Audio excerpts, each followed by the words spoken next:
ထုတ်ဆက်ထုတ်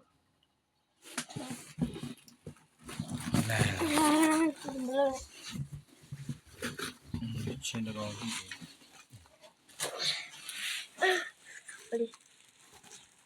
ဘာထားပါကြီးဆိုပြလိုက်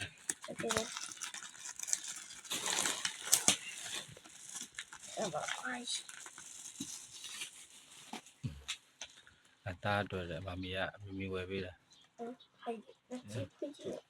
ဖွင့်တယ်ပါကင်လေးပြီးမှဖွင့်မယ်လေချောကလက်လေကျုပ်လုံး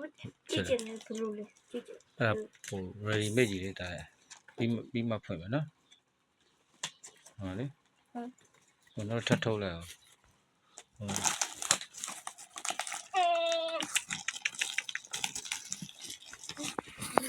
်